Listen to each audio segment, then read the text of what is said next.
Good afternoon. Welcome to the Sunshine Coast Regional District Electoral Area Services Committee meeting today on July 16th. I'd like to call this meeting to order and acknowledge that we are meeting on the territories of the Sichelt and Squamish nations. We have an agenda here. Do I have any additions and or changes? Director Bax? Oh. Okay, we have a motion. All those in favor? And the agenda passes as presented. So our first item is Mr. Bailey, Chair of Roberts Creek Official Community Plan Commission. He's going to be speaking to us today regarding the Roberts Creek Community Town Hall meeting summary report for the Official Community Plan review. Thank you. Thank you, Chair, Directors, Senior Administration, and Gallery. I want to thank all the pickleballers for coming out to support my delegation today.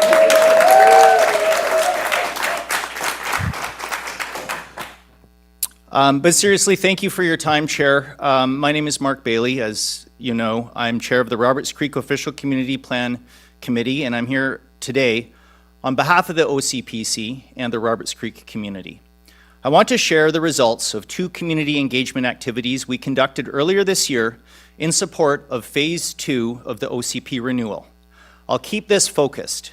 You've had the full report in hand for several weeks now, so rather than walk you through that document, I wanted to give you the headline findings, what the community actually said, and I want to be honest with you all about the limitations of our process as well. On February 22nd, we held a community town hall at Roberts Creek Heritage Hall, co-hosted with the Jouisham, the Roberts Creek Community Association.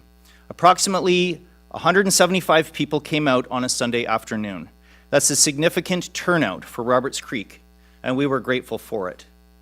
The format was 8 thematic discussion tables covering housing, environment, local governance, economics, climate, and including a table specifically dedicated to the SCRD's own Phase 2 questions.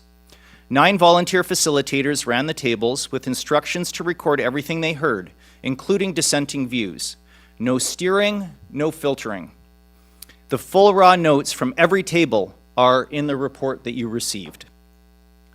We had planned a priority voting exercise at the end of the event, but by the time we got there, people were tired and ready to head home, as you'd expect after a 2.5-hour community meeting. Not to mention, we weren't prepared for the sheer number that turned out.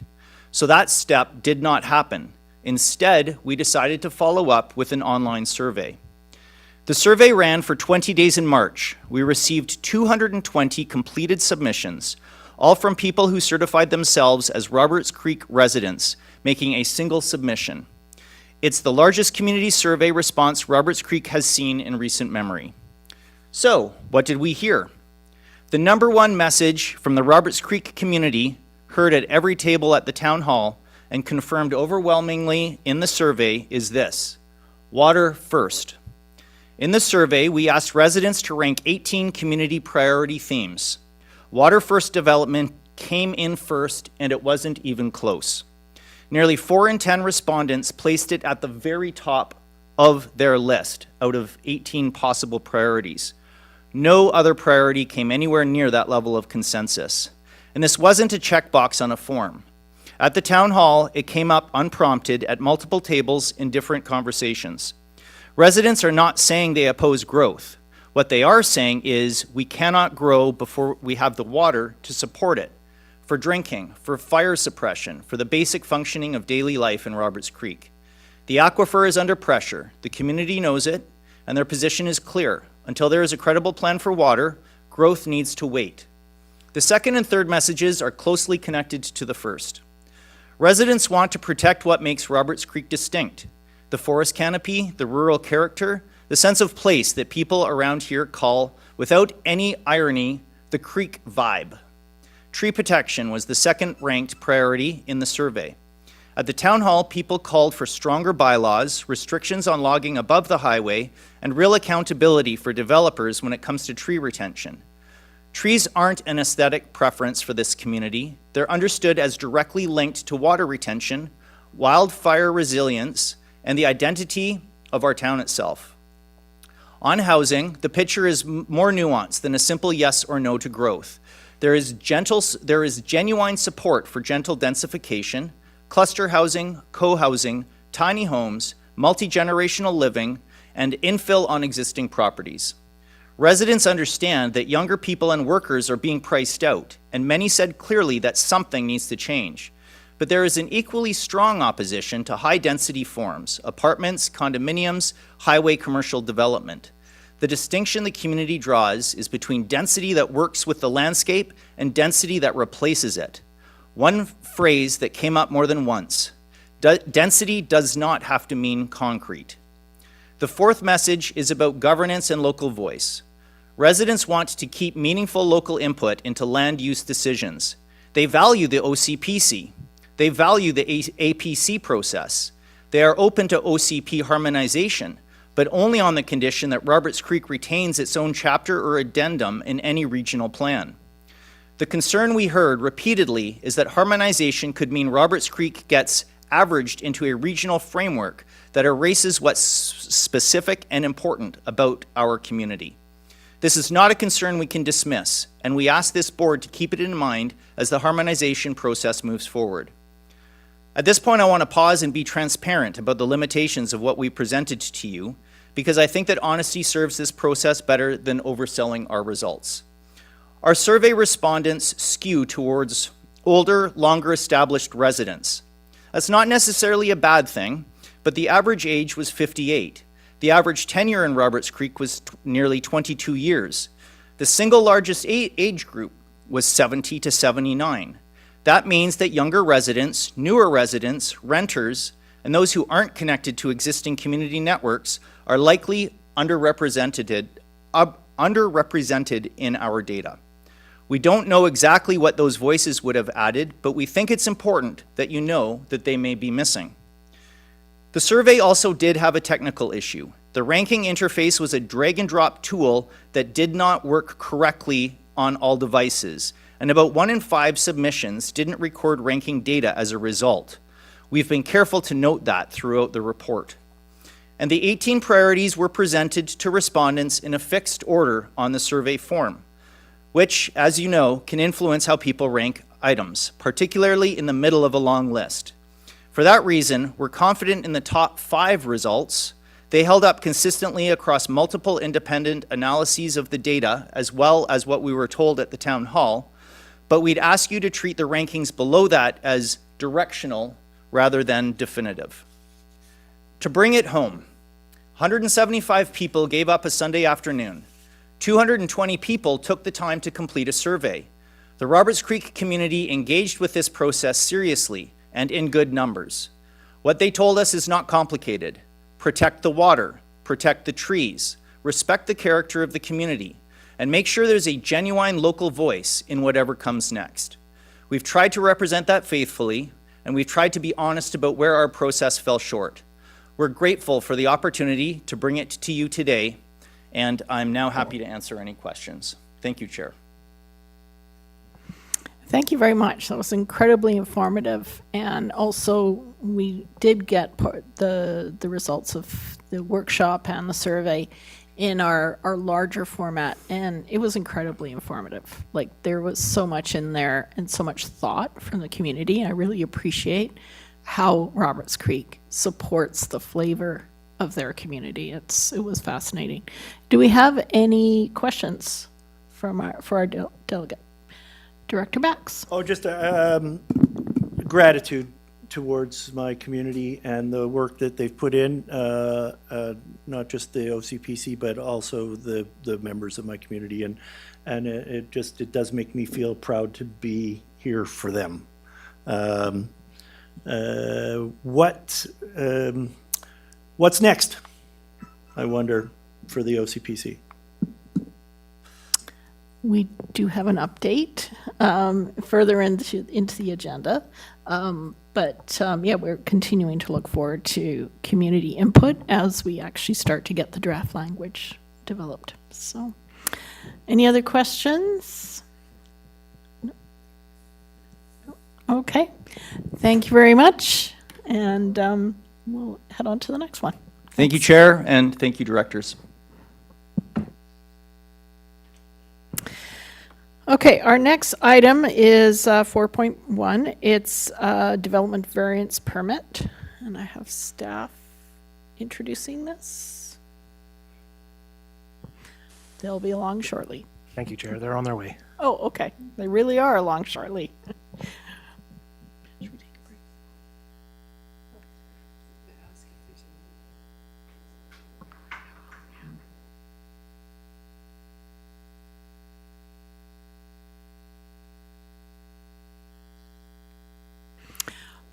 While we wait for staff to be seated, is there anybody in the gallery who is here for the development variance permit? Don't see anybody. Okay. And I'll have a script to have a formalized script to give whenever we do a variance permit. So, are we ready, staff? Great. So if you'd like to introduce this file, thank you. Thank you, Chair. The purpose of this development variance permit is to authorize the unpermitted construction of structures and projections on the property. This requires variances to the front, side, and ocean setbacks. Staff have evaluated the application based on the board's DVP policy and recommend approval of the application. Staff are available to answer any questions. Directors, do we have any questions of this particular file? No? What I'm going to do is I just read a script, and then if you're going to forward the motion, I'll just do the script first. Having heard staff's introduction of the proposed development variance permit, if there's anyone in the webinar audience or in the boardroom wishing to speak to the application, we ask that you raise your hand. If attending virtually, please use the raise hand tool or *6, and I will unmute you in order of hands raised. When you speak, please give your full name and, if you wish, your address for the record. In order to keep our meeting moving, we ask you please keep your comments focused and limit them to 3 minutes. Once the committee has heard from all those wishing to speak, we will proceed with a motion and discussion toward a recommendation to the board. So is there anyone that would like to speak to this variance? Is there anyone online? That keeps it really simple, doesn't it? Okay. As there's no one wishing to speak, Director Lee, do you have a motion? Yes, thank you, Chair. I'd like to make a motion to accept the recommendations as listed on page 4 of our report. You have a mover, a seconder, and Director McMahon. Any comments? Seeing none, I'll call the vote. All those in favor? And that passes. Thank you. So our next item is 4.2, Sunshine Coast Pickleball Association request for land use agreement update. And that starts on page 17, directors. And we'll just wait for staff to come forward.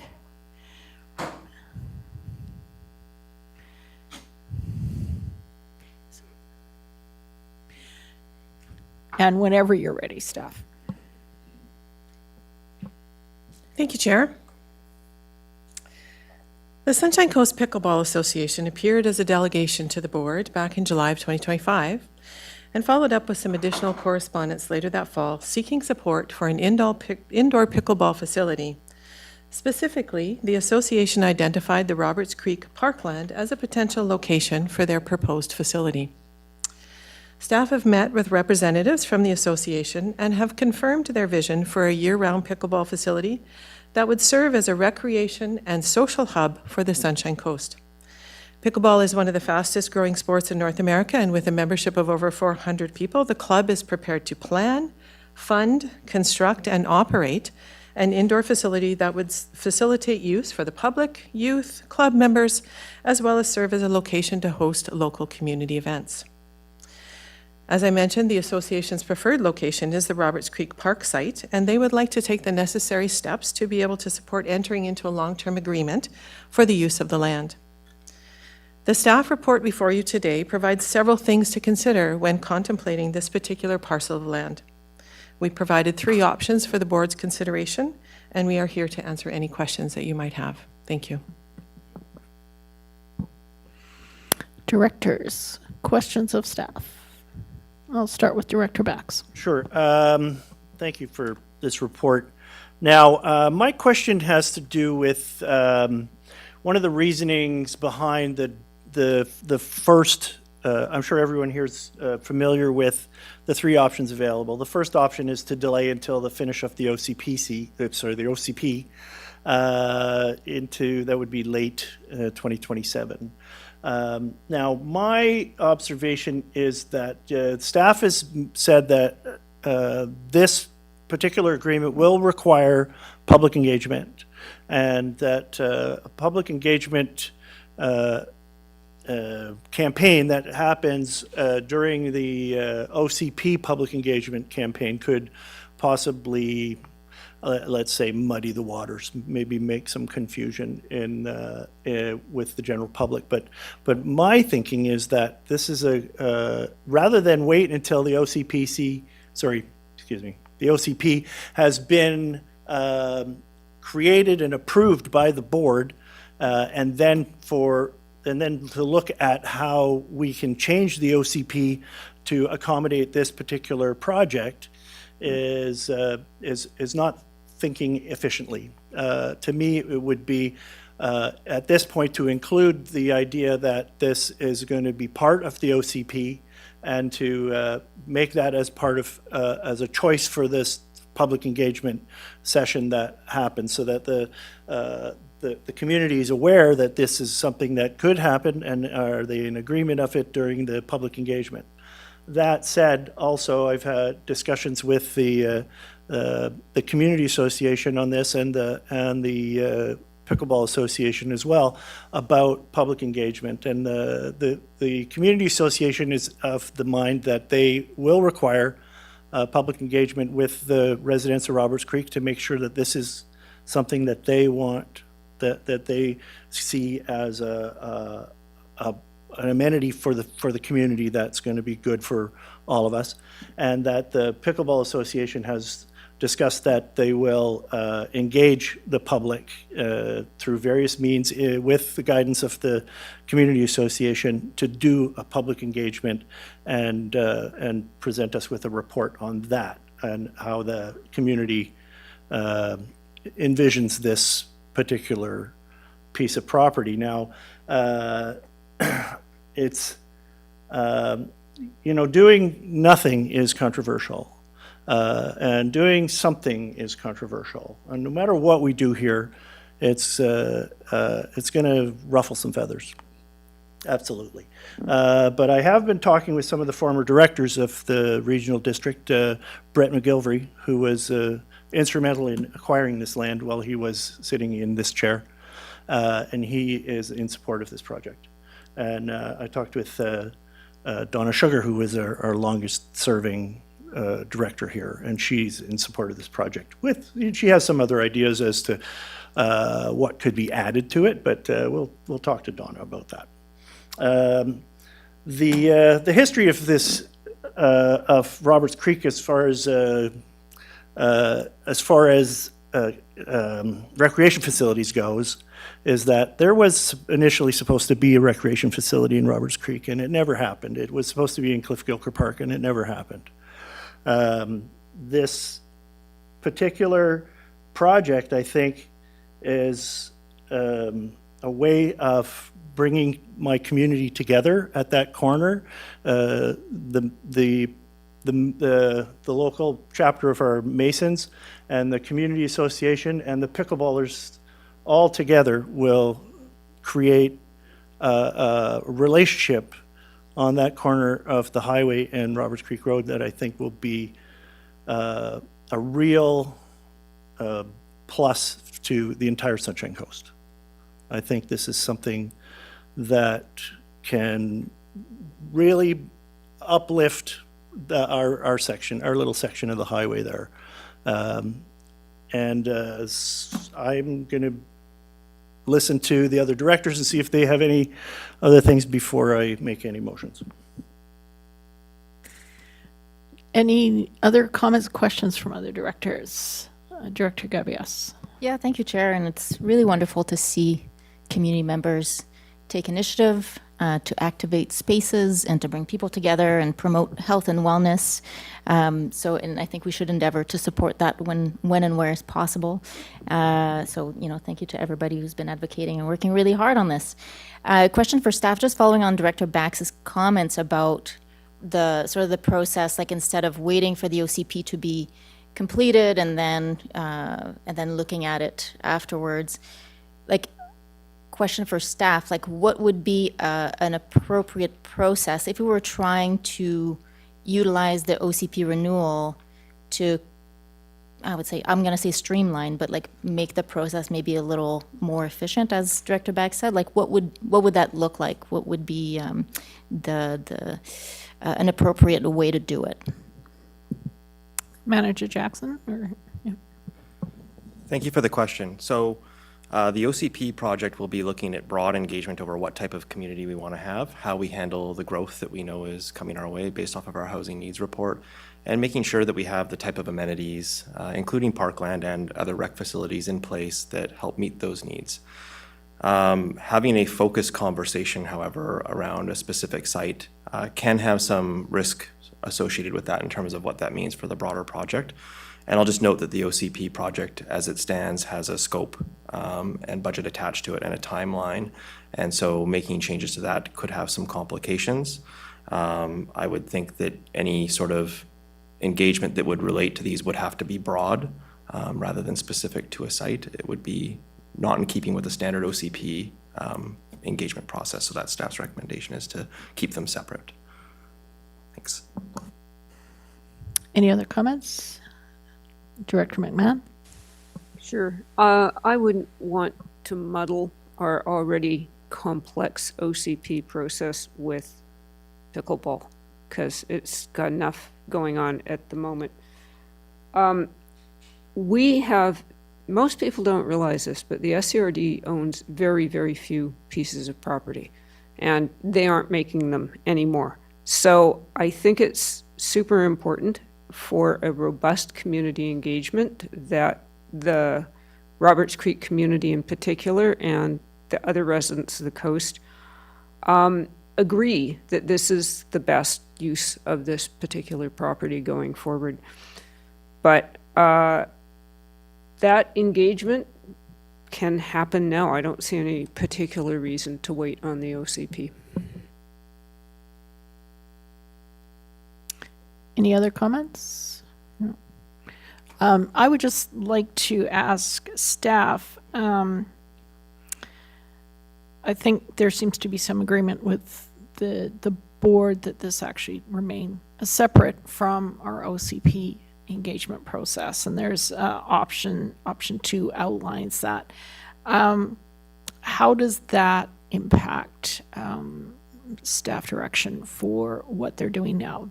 Are there projects that are going to have to be delayed? Will the OCP project be delayed because of this, or is it entirely different streams?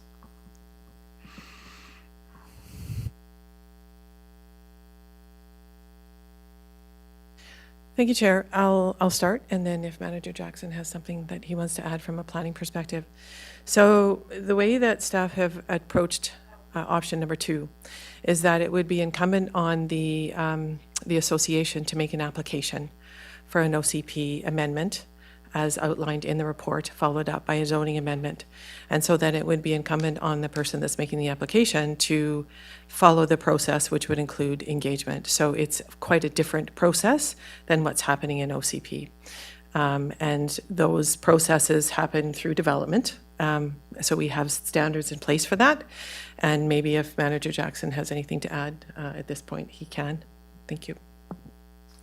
Thanks. Yes. So the proposed OCP amendment and rezoning that would fall under option 2 would be a applicant-initiated process. So it would run very similar to our standard development application processes, such as has happened with the Legion that's on the agenda later today. I would say there would have to be some design considerations around how to ensure that the two processes are considered separately. And noting that as part of the OCP is mentioned in terms of the broad look that it would be taking on engagement on these topics, it would be at a much higher level. This land was bought with parkland acquisition money, which is obtained through typically development and cash in lieu for subdivisions, and that is a regional pot. So the consideration of, disposing and locking up land is a regional consideration in terms of looking at our assets as part of the OCP process. Thank you. So I'm just observing that it's sliding back and forth over several different departments, which isn't normal, but it's certainly not unprecedented that we do these kinds of things. So, Mr. Bax, do you have further direction? Yeah, I do. I'm getting around to that. I just want to also say that I'm really enamored with this project, and I know that through engagement, either led by the regional district or led by the pickleballers themselves, we're going to get a better flavor, a better idea of exactly how our community feels. And the creation of a parking area that can be used for the public is going to be a real safety issue around events on that corner as well. But that said, I'm going to move option 2 of the 3 options that are presented to us, because I know that we can't just stop the momentum on this one. We have to keep moving. So that direction be provided in respect to the Sunshine Coast Pickleball Association request to enter into a long-term land agreement with Roberts Creek Park for the purpose of constructing an indoor pickleball facility, option 2, as that's stated. And it looks like we have a seconder in Director Lee. Thank you, Lee. Is there any other comments? Seeing none, are we ready to take the vote? All those in favor? And that passes. Okay.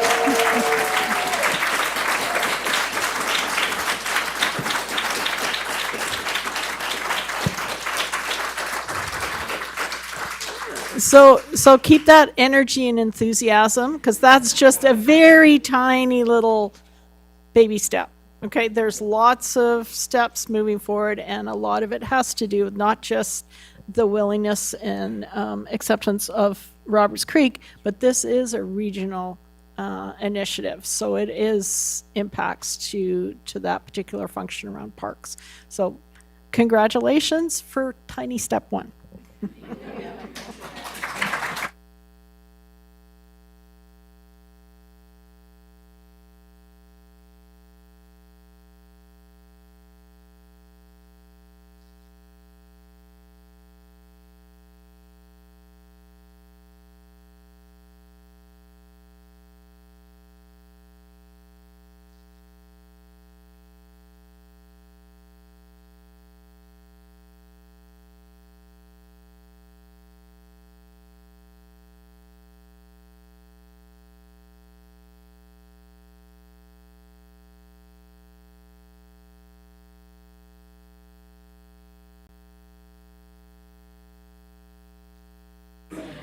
We're just giving space for a minute to let the gallery empty out.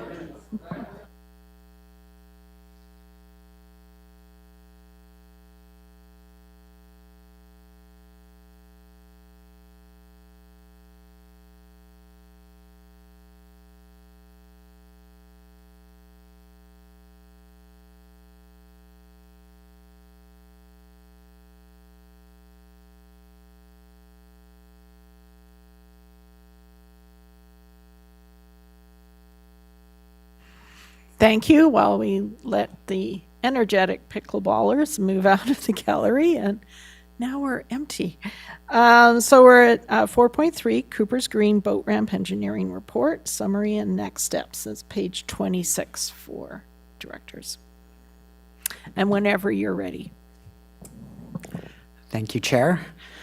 The purpose of this report is to provide the board with a summary of the Cooper's Green Boat Ramp Engineering Report. For context, we have a few PowerPoint slides to show during the introduction.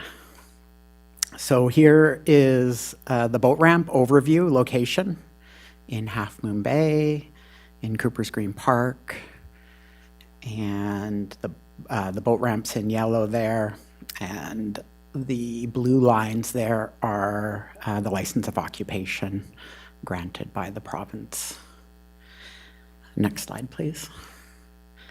Here's the ramp entrance with the signage showing weight limits and stated intended usage. The ramp and the license are geared towards public recreational usage. Next slide, please.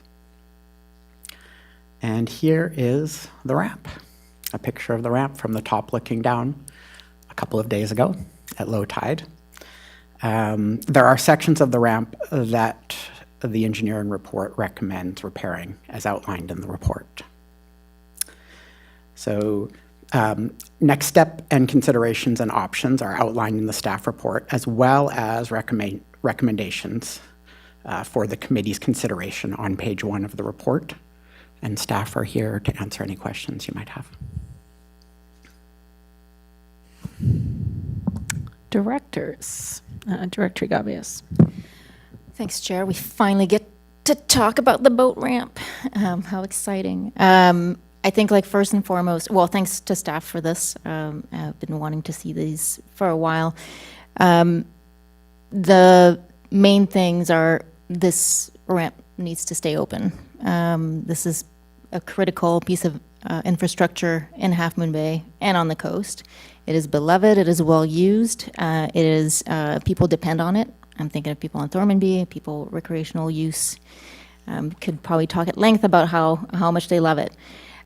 We also want to keep everybody safe. Everybody who uses it, everybody who's on the beach, everybody who uses the park. And so I'm glad to see the repairs / replacement project coming forward.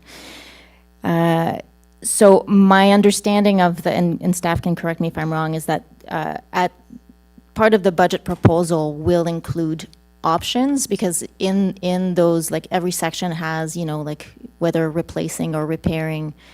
So am I to understand that the budget proposal will present some options either before it comes to budget or at budget as to how we want to move forward and how involved we want to get into whether we want to repair or replace the sections?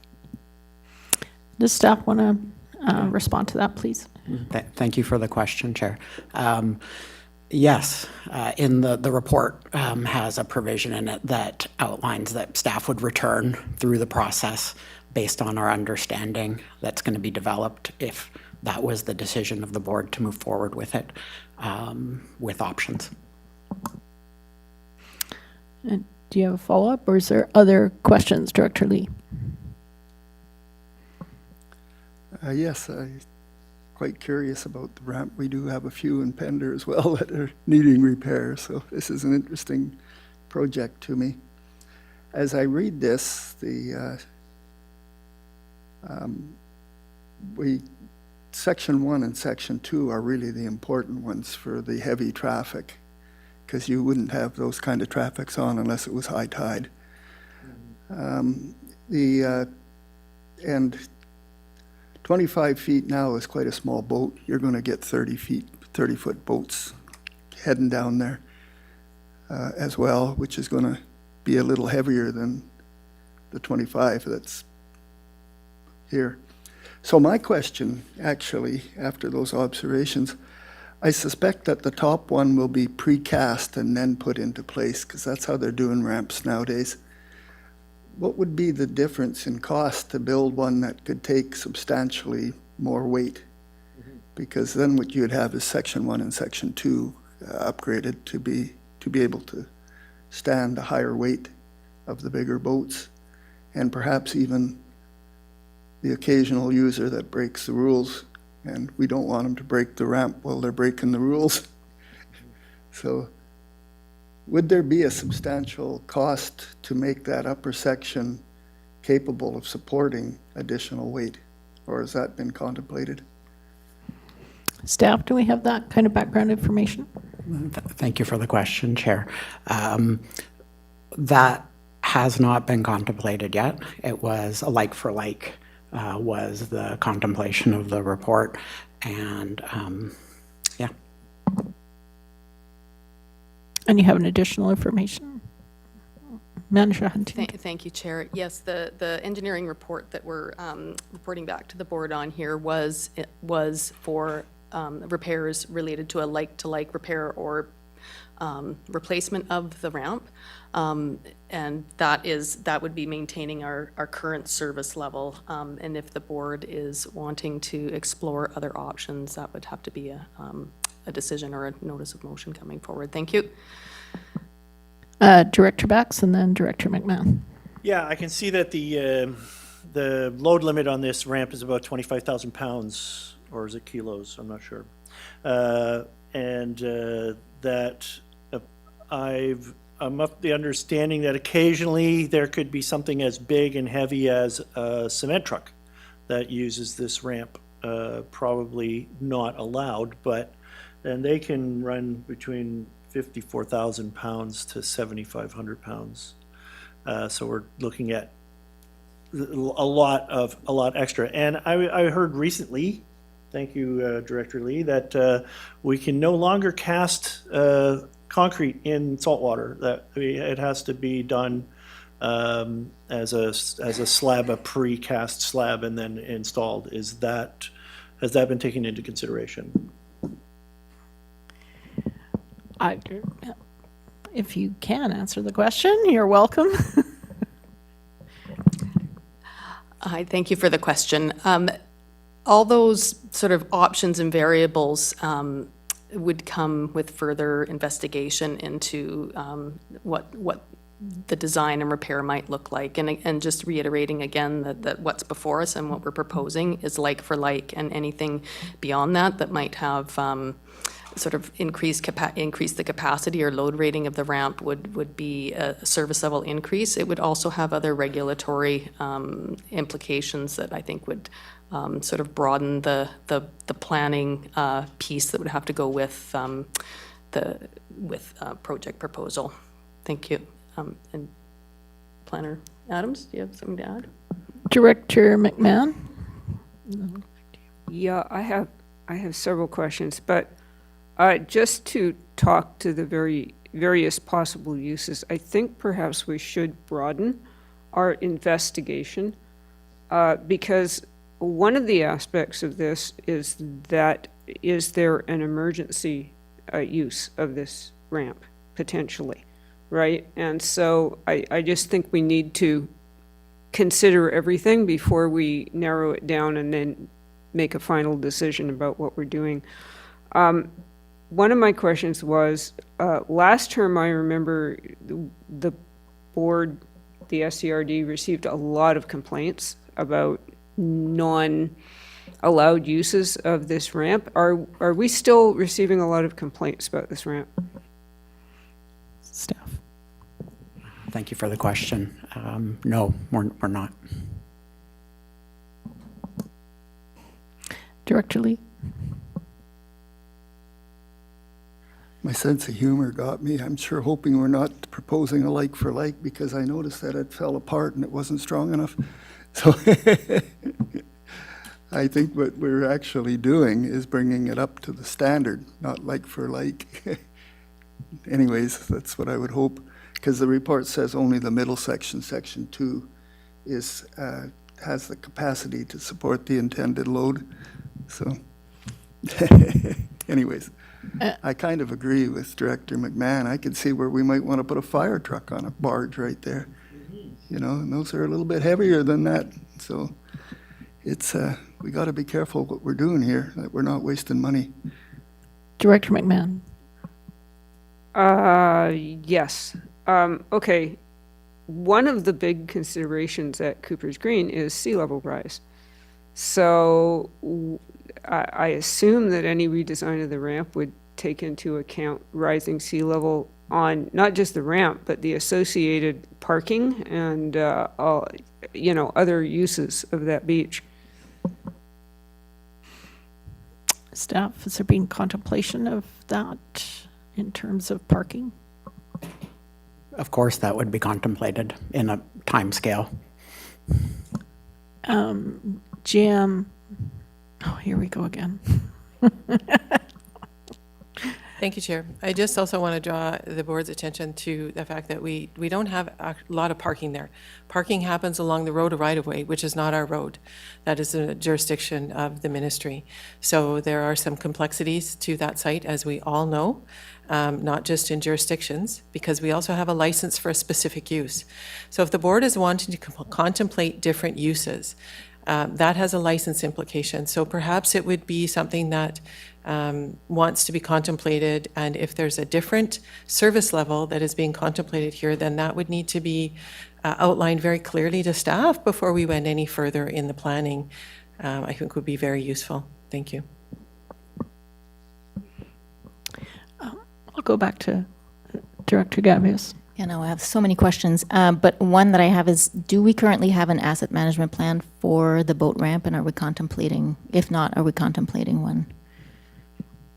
And I'm just going to quickly add, because I didn't completely see it here, is there any other ramps that we take care of? So added to that question. Staff. I thank you for the question. First part, yes, the Cooper's Green boat ramp is included in our capital asset registry. Whether the value for replacement of the ramp is accurate at this point in time, that's yet to be determined, and moving forward with the planning of replacement will help better inform that. In terms of how many boat ramps we look after, we have Cooper's Green, and then we also have a boat ramp on Ruby Lake off of Ramp Road. Thank you.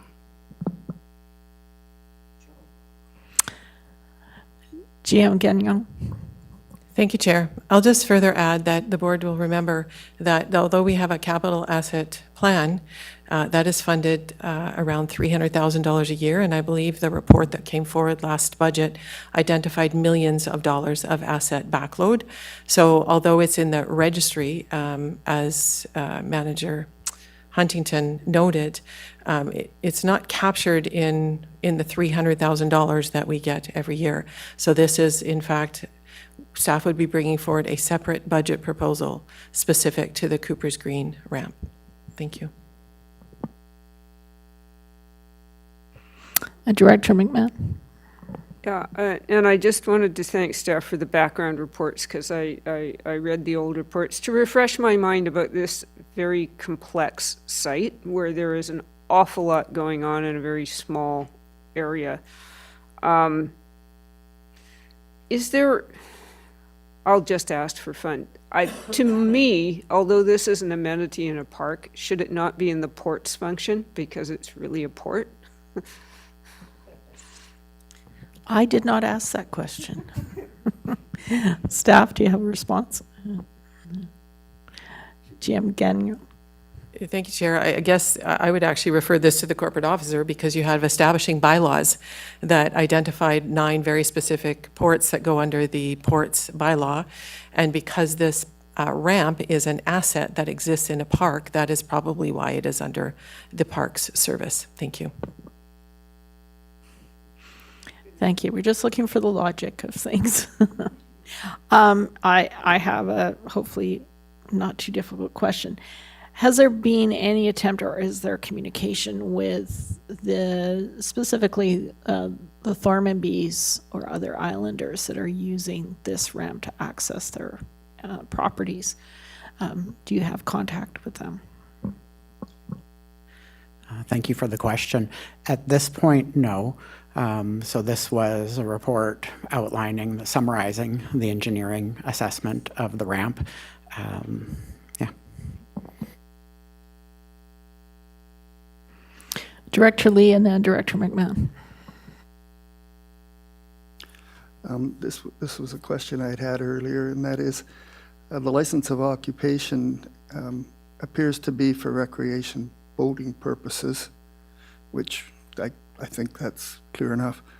But I think where the intended load limit for the ramp, it appears that's a requirement we've put on it rather than the license of occupation. Is that correct? Staff, do you have an answer? Yeah. Yeah, an an engineer put that on there. That is correct.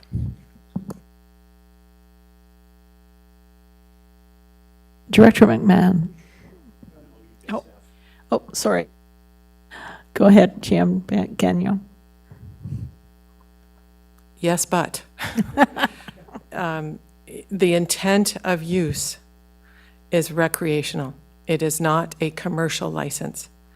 So if you're talking about a potential use for regularly scheduled commercial use, that is not under our license. It would require a further exploration as to whether we can even gain that type of license with the province. Because I'll note when we went back in, I don't remember the year, but just prior to COVID, when we were renewing our license, there were some comments from the province around a grandfathering in of a special site. And so whether or not we could even get a commercial license would require further exploration. So I just want to be clear that it is a recreational license. We can look at upgrading the load capacity to support, upgraded recreational type of vehicles, just like camping's changed, right? Your campgrounds are quite different. But we need to maintain use within the regulated authority that we have. I will also note that there were communications with not only residents on Vaucroft and around Roberts Creek, but also with marine providers in, I believe, 2017 or 2018. There was many, many letters sent out. So I don't think this is a new topic, and perhaps that's why we're not getting complaints anymore, is because it's not a new topic, because, I know things are still happening, and maybe they just got tired of calling, or perhaps people are adhering more to the rules. But yeah, it's an extremely busy site that's very complicated and very challenging. Thank you. Director Bax, you had another question? So there's nothing stopping us from upgrading the capacity of the load limit on this ramp.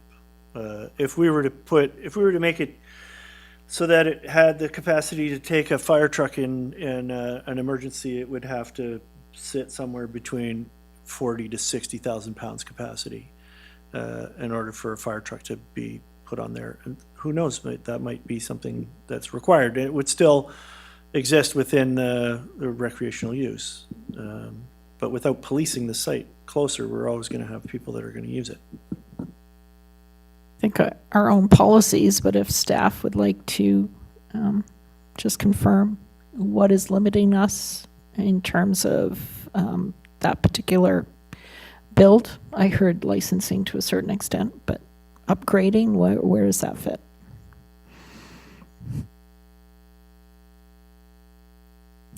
Thank you for the question. I'll attempt to answer, but I'll let GM Gagnon add to my answer if I haven't explored everything.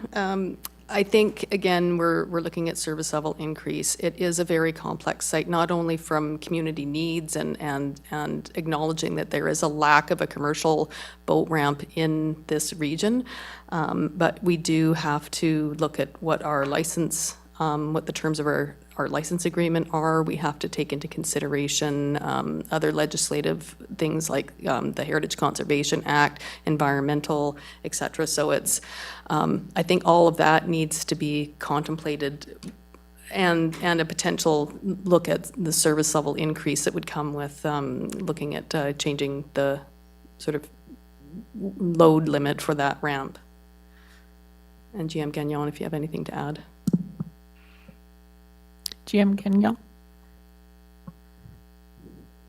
Thank you, Chair. I don't think I have anything to add. I think staff is just seeking clarity. So right now, we've come to you with a punny, like for like, is in keeping the weight load capacity as it is. If there's a desire to increase the load capacity, staff could do some research on what is the average, recreational boat, what's some weight on that.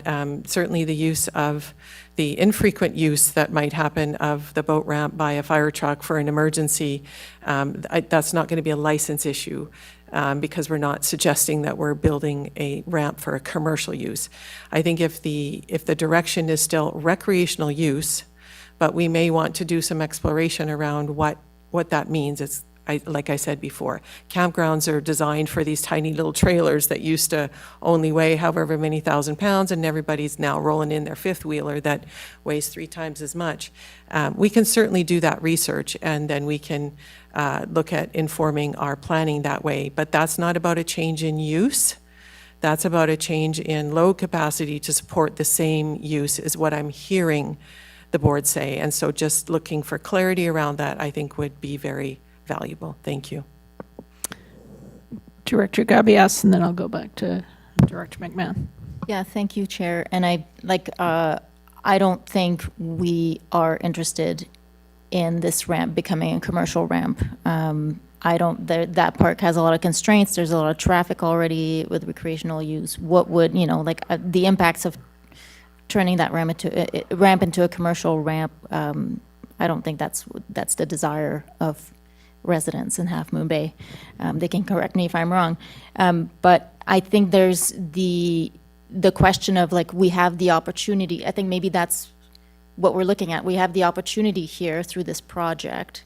We're going to get the permits, the archaeological, the geotechnical. What's the best use of that opportunity? Are there upgrades that we could do that would make the ramp safer? I think that's what we're grappling with. It's such a super complex. I was trying to wrap my head around it this week, but it's you pull the string and then there's another one and there's another one. So there's so many layers to it. But I think that's what I don't think we're talking about becoming a commercial provider. I think we want to keep it recreational. It is a park. This is what people expect. They want to be able to launch their boats. But yeah, is there an opportunity here while we're doing this project to make it a better boat ramp?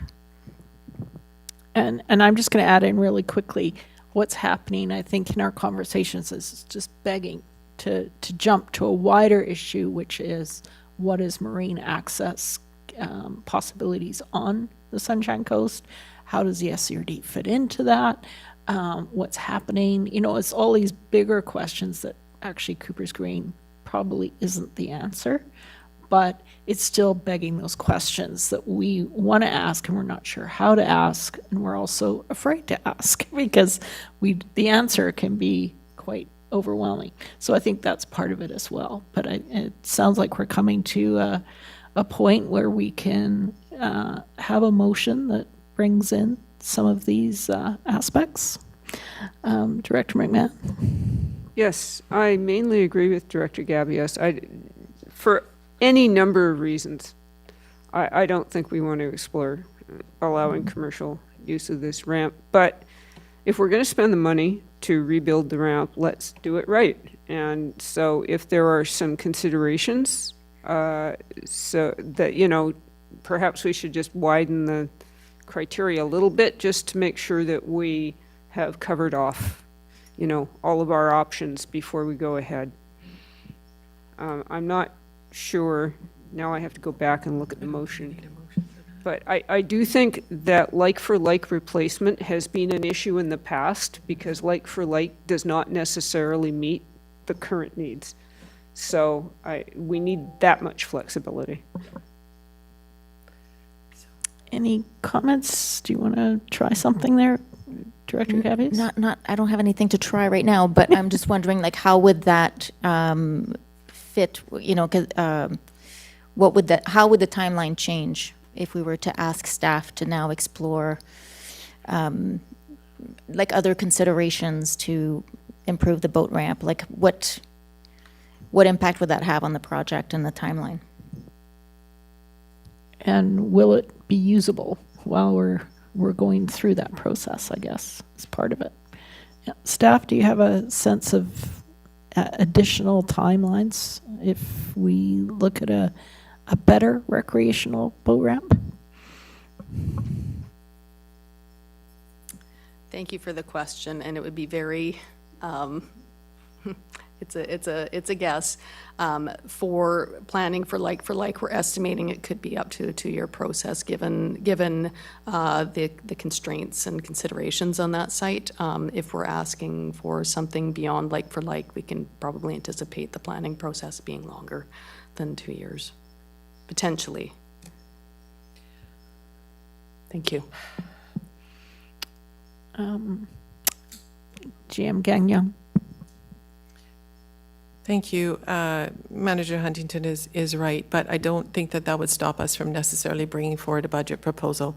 The budget proposal would just be different, right? Instead of having the repairs done as per the current engineering report, which is supporting the load as it is, it can include some more planning dollars to be able to consider improvements to the boat ramp that still adhere to the current license of occupation and use, but better support modernization.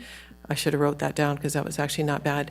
The modernization of recreational vehicles and climate considerations, I think is what I'm hearing you sort of gel on. Thank you. Did you get that?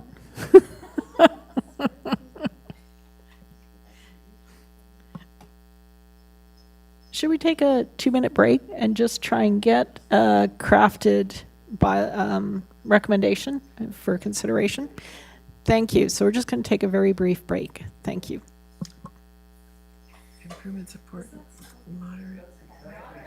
moderate or modernized?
Thank you for your patience. We just had a short break. Directors, do we have any actions proposed? Director Gabius. Yes, we do have a motion that a budget proposal be brought forward to the 2027 financial planning process to advance the planning for repairs / replacement of the Cooper's Green boat ramp that still adheres to the current license of occupation uses, but better supports modern recreation vehicle loads and climate change considerations.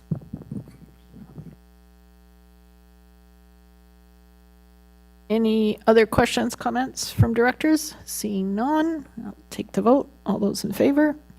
And that passes. Thank you very much. Go ahead. Thanks.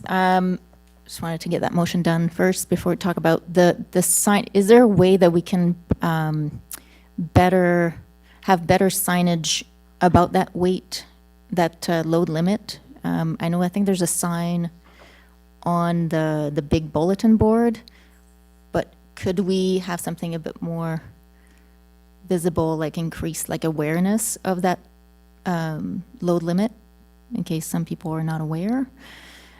So there's one, and also wondering what the maintenance regimen is for the boat ramp. I've heard people say that there's a lot of after a high tide, there's a lot of rocks, and that's one of the problems that they've identified.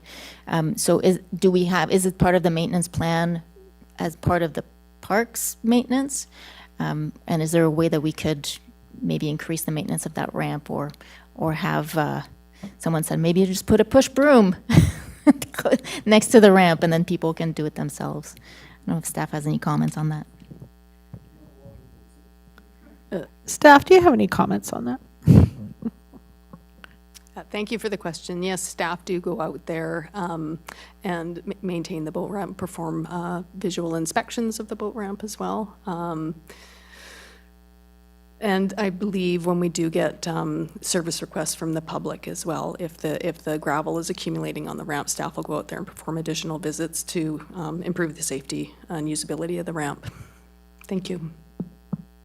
And any options for better signage for the weight? I think GM Gagnon has a response. Thank you, Chair. I believe that the sign is actually right by the boat launch itself. And if it's not, then we can certainly look at relocating it. So signage is something that staff can look at. Although we know that to actually install a new sign may have challenges in itself. However, we will look at it. I just want to take the opportunity to say that that is something that I think we need to get better at when we bring our budget proposals forward, is that we don't always assign good maintenance with our assets. And so as the board knows, we have a very limited repair and maintenance budget in our staff, in our parks service, with a number, hundreds of assets.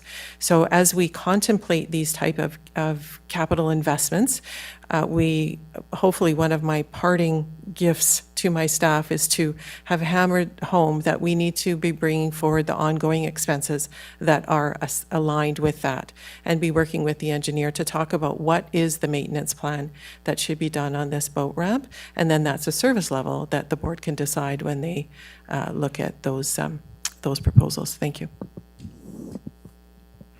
Thank you very much. So are we ready to move on? Looking good. Thanks very much, staff. Item 4.4, Chester Park Access Improvement Project Update.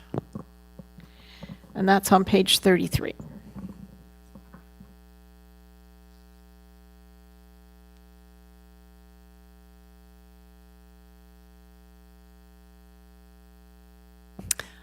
Whenever you were ready, I'd like to introduce us. Perfect. Thank you, Chair. The purpose of this report is to seek board approval to apply for Crown Land tenure over Chester Creek to advance planning and construction of a temporary pedestrian access bridge as part of the Chester House Improvement Project. To proceed, the SRD must obtain a permit over Crown Land and submit a Crown Land tenure application. The permit would provide interim authorization while the province reviews a tenure application, which is required for long-term occupation on Crown Land. And this is also a prerequisite for the PCL approval. Thank you, and staff are available to answer any questions you might have. Directors, questions? Director McMahon. Yes, there is reference to a fisheries window for working on the creek. What is the fisheries window for this year? Manager Huntington. Thank you for the question. Yeah, the fisheries window for the South Coast is roughly September, October this year, but it can vary depending upon the creek that you're working in, and it's also dependent upon recommendations from the QEP or the environmental professional engaged in the project. Thank you. Director McMahon. That's interesting. I'm a little surprised because that's a salmon-bearing creek, and I would have expected the run often starts, you know, by October for sure. If the board passes this recommendation and then it goes to our board next week, is staff ready to push send on the application to get it gone with the province? I don't know who would like to answer this, but go ahead, Manager Huntington. Thank you. Yes, the way the process works is that we have to submit a change approval for for performing any work within the creek regardless. And the permit over Crown land would be submitted along with that application. And preemptively, we have been populating the application for the 10-year Crown land tenure as well, awaiting board decision. So yes, we're very close to being able to press the send button. Thank you.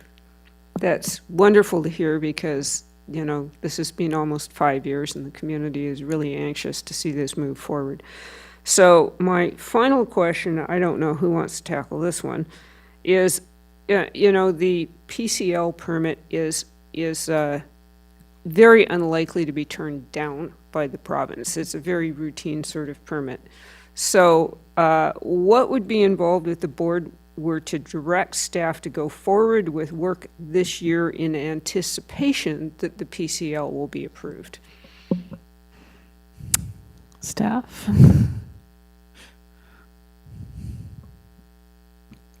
Thank you for the question. For the project, there are certain phases of the project that we can advance. However, any work within the creek, we have to await a decision from the province before we can go ahead and perform any works within the creek channel. So yes, there's certain pieces of it that we can advance, but there is that critical pathway with having the permits approved before we can actually get into the creek to do the actual construction. But prepping for that, certainly we can prepare, so we're ready to advance when we do get, assuming we do get the permit approvals. Thank you. Any other questions from other directors, or I'll go back to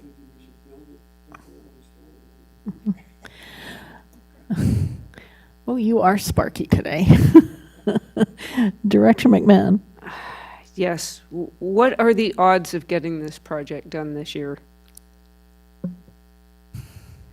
Staff. It depends, and some of it's beyond our control. And sorry, thank you for the question. It depends upon processing times within the provincial government. And some of it depends upon our own internal capacity with procurement for the pieces of the project that requires us to follow procurement process. So TBD, probably fairly good, but I would say that there are some factors that are beyond our control. We would keep the board updated, though, through our quarterly reporting and corporate work plan updates. So if as how to update you on how the project is progressing. Thank you. Okay, thank you. Director McMahon. Okay, I'm going to move the recommendations, staff's recommendations, and I'm going to encourage staff to grease all the wheels that are ours to grease.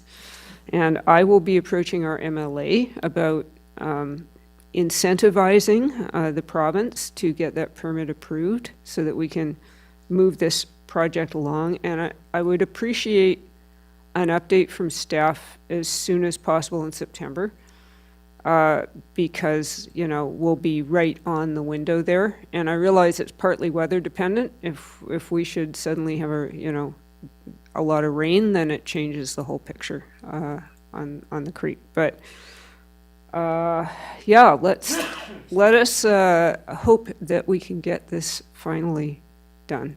Thank you. So do I have a seconder for the motion on page 33, I think it is? Yeah, 33. We've got a seconder ready to vote. All those in favor? And that passes. Thank you.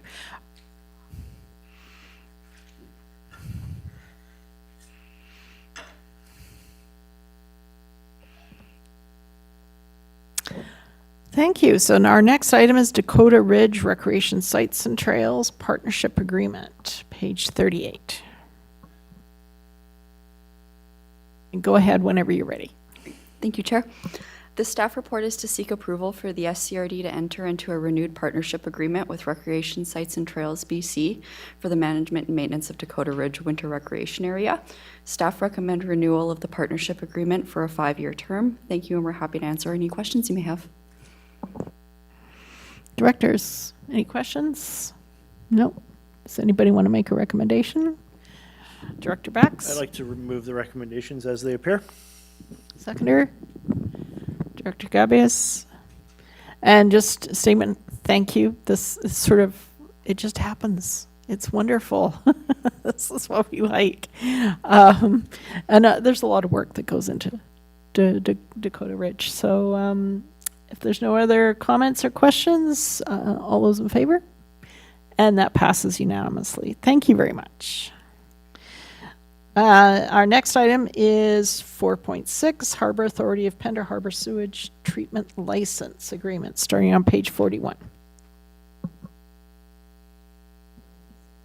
Same people. Go ahead whenever you're ready, staff. Thank you, Chair. The staff report is to seek approval for the SCRD to enter into a license agreement with the Harbor Authority of Pender Harbor for the operation of the sewage treatment plant located on the Pender Harbor Ranger Station property, which services the adjacent marina. Staff recommend a 15-year license agreement and an increase in the annual payment of rent from $25 per annum to $40 per annum. Thank you, and we're happy to answer any questions. Any questions of staff from the directors? Director McMahon. I have to ask how the amount of $40 was arrived at. You know, we're going to realize a whole $15 times 15 years, which doesn't actually seem like a large increase. How is that determined, staff? Thank you very much. It does appear to be an arbitrary amount, but I've done some learning myself that these clauses within the contracts are actually a part of contract law. And essentially, it's just a charge for the price for access to the property. And the amount that's being charged, we thought the incremental increase was in alignment with the length of the term of the agreement being increased as well. And it is pretty much in alignment with the charges or the rents being charged upon leases that are similar to this, lease agreements that we have that are similar to this, such as Sarah Ray Hall. Thank you. Any other questions, comments? Somebody would like to make a motion? Director Lee? Yes, thank you, Chair. I'd like to make a motion to accept the recommendations as made on page 40. And we have a seconder and Director Gabius. Any other questions? Seeing none, I'll call the vote. All those in favor? And that passes. Thank you. Our next item is the Cliff Gilker Bridges. And this is a project update. So it's bridges and trail remediation. It's part for park recovery. And this is for information only. Welcome back, Coordinator Brennan. And whenever you're ready, you can introduce this. Perfect. Thank you, Chair. Staff is available to answer any questions the board may have regarding the Cliff Gilker Bridge and Trail Recovery Project. Thank you. Questions?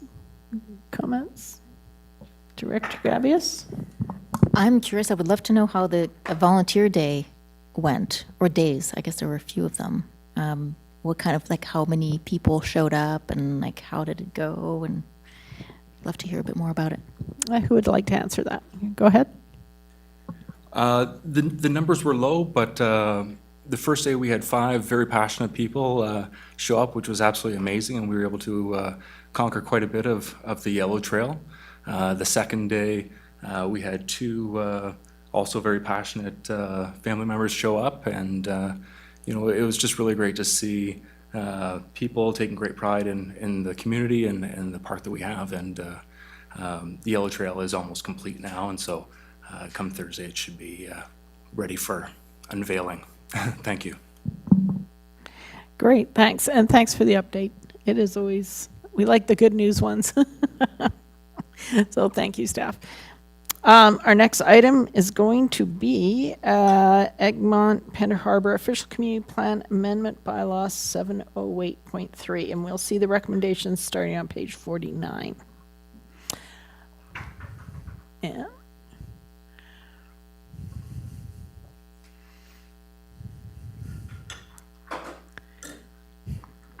And whenever you're ready, staff.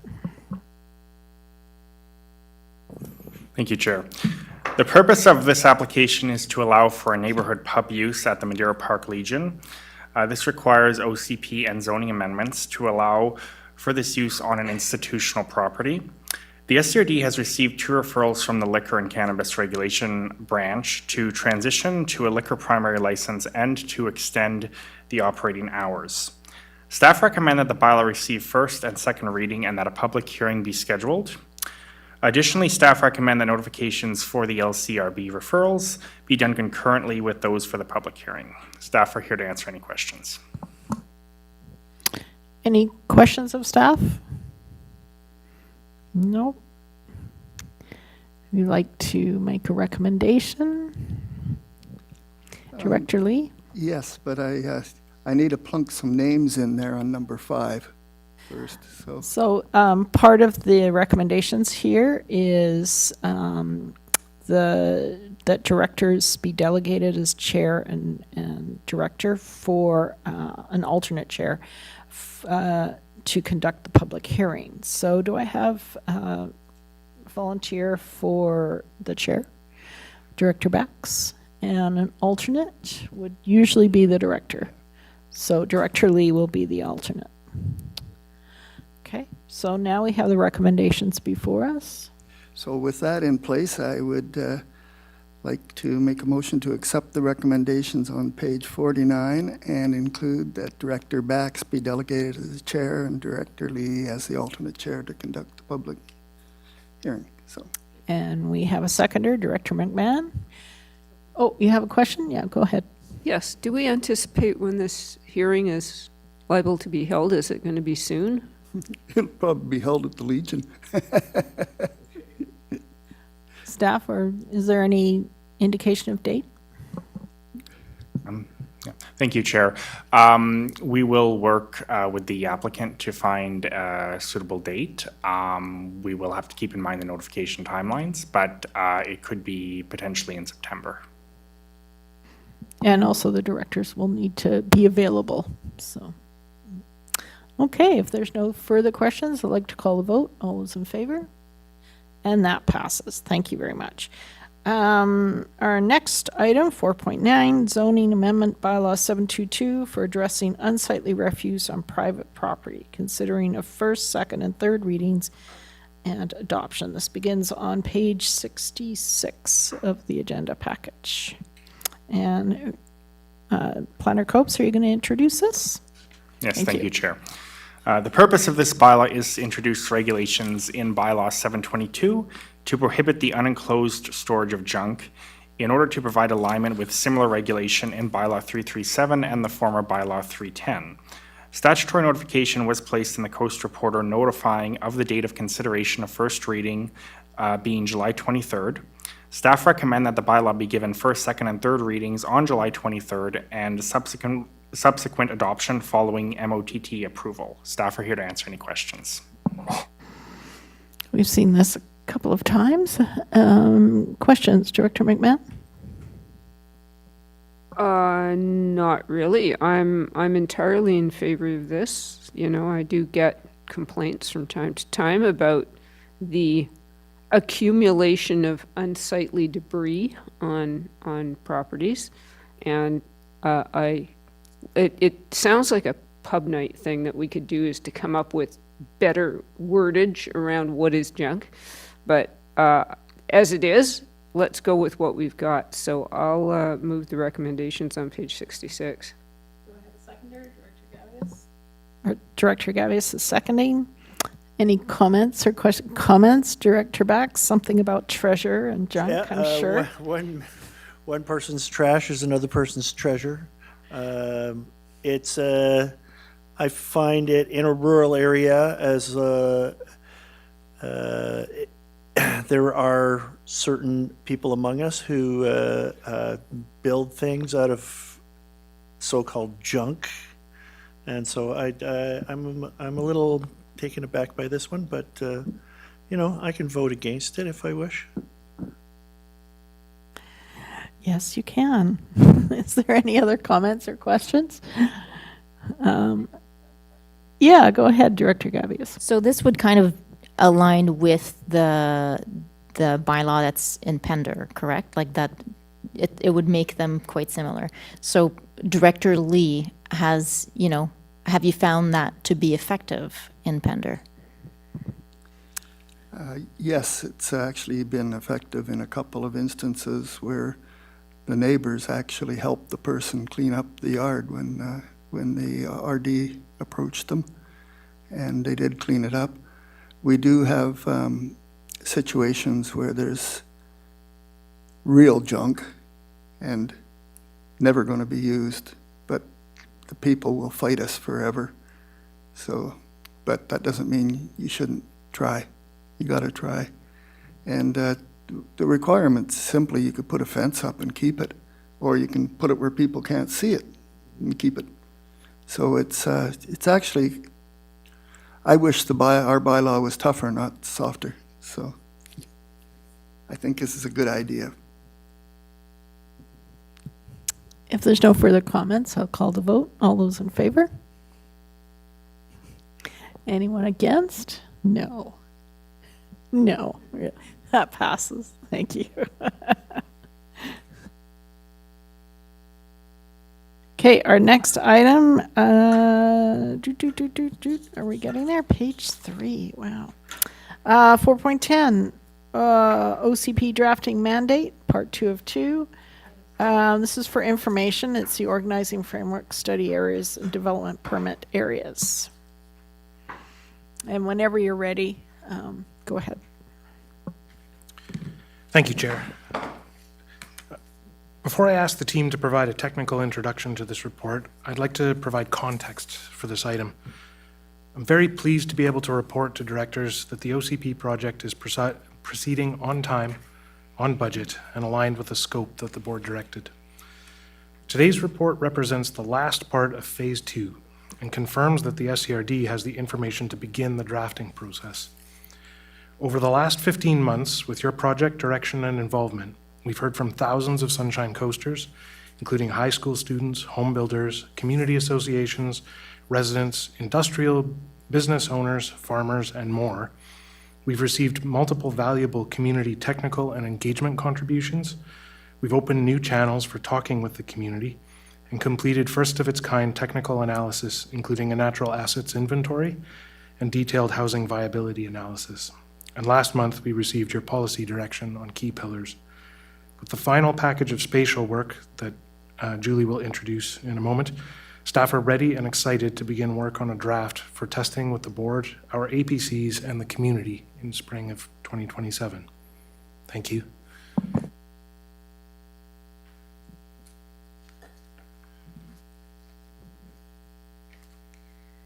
Purpose of today's report is to provide a progress update on 3 spatial or location-based aspects of the OCP work: the organizing framework, the study areas, and the development permit areas.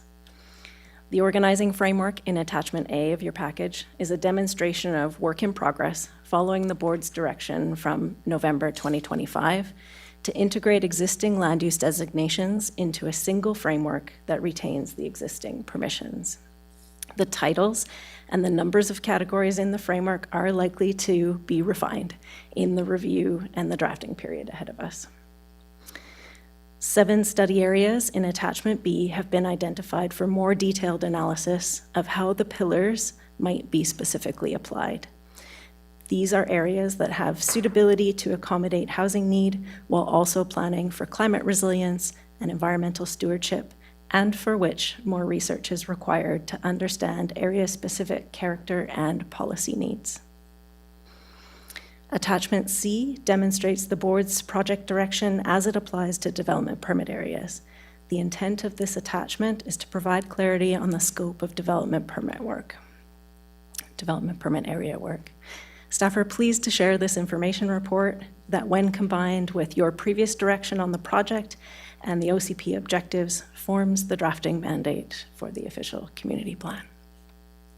Happy to take any questions. Directors, we're moving along on our OCP. It's exciting.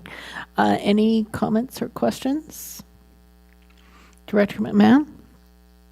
Yes, I look forward very much to moving into the next phase because, you know, we've done some good work, but it is so abstract in the early phases that I think everybody has struggled a lot with trying to understand what we're doing. The map on page 78 certainly attracted lots of attention at our APCs because the fuzzy purple areas were of great interest. Everybody is very curious to see how that will shake down. So yeah, I'm reasonably eager to keep moving. Director Gabias? Yeah, thank you, Chair. Looking at the area types, attachment A,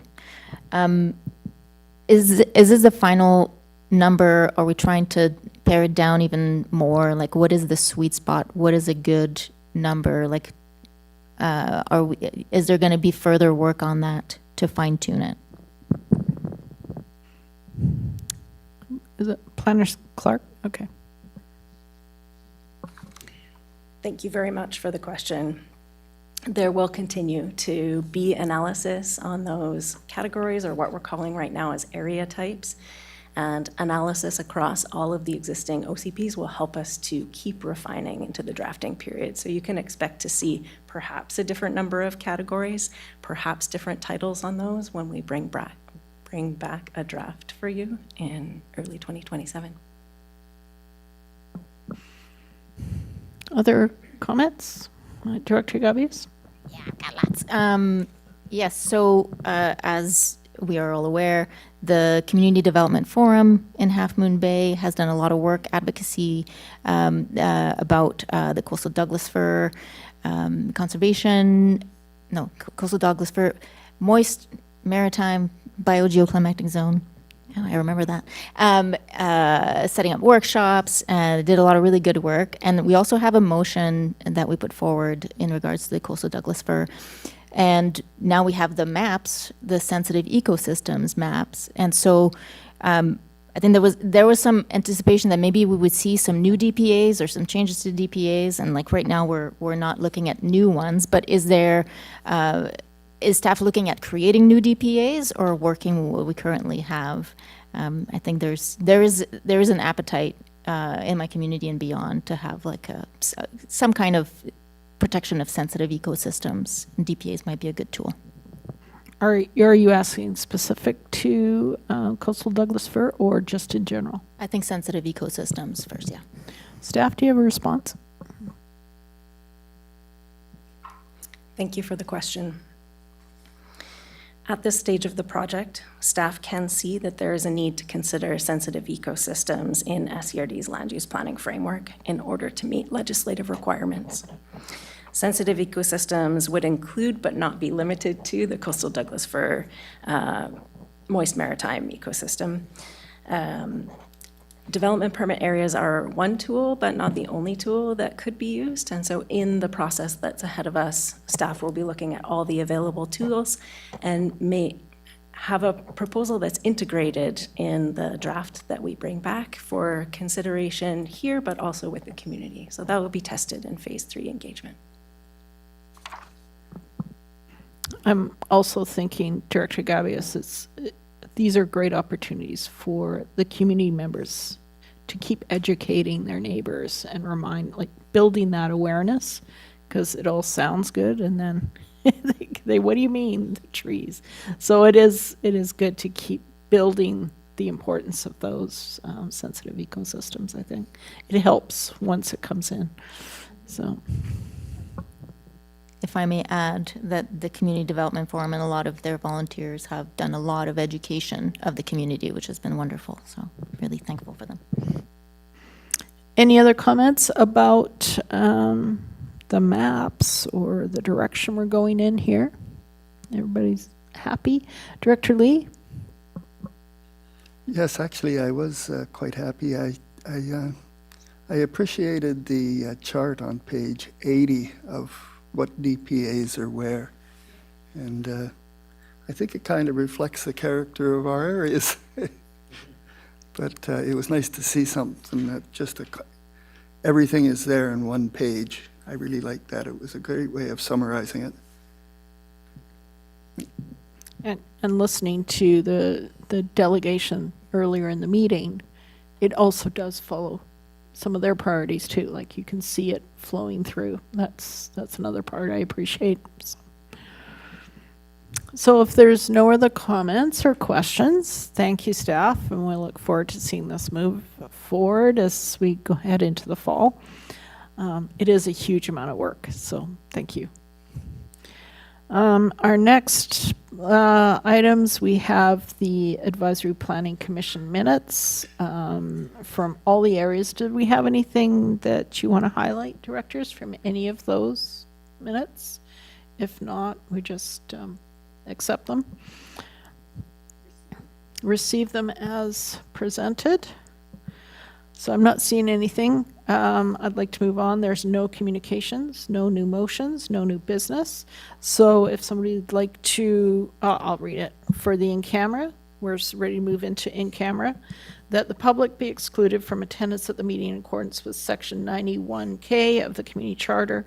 Negotiations and related discussions respecting the proposed provision of a municipal service that are at their preliminary stages, and that, in the view of the council, could reasonably be expected to harm the interests of the municipality if they were held in public. Do I have seconder? And all those in favor? And we'd like to close the meeting. Thank you.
Good afternoon.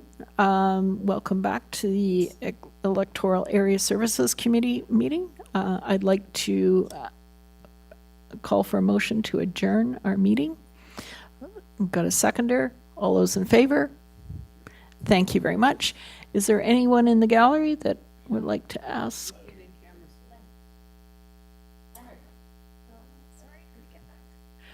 No, we're back out.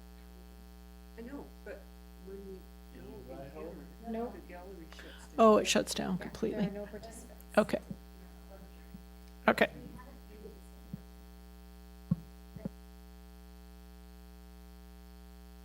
Okay, meeting adjourned.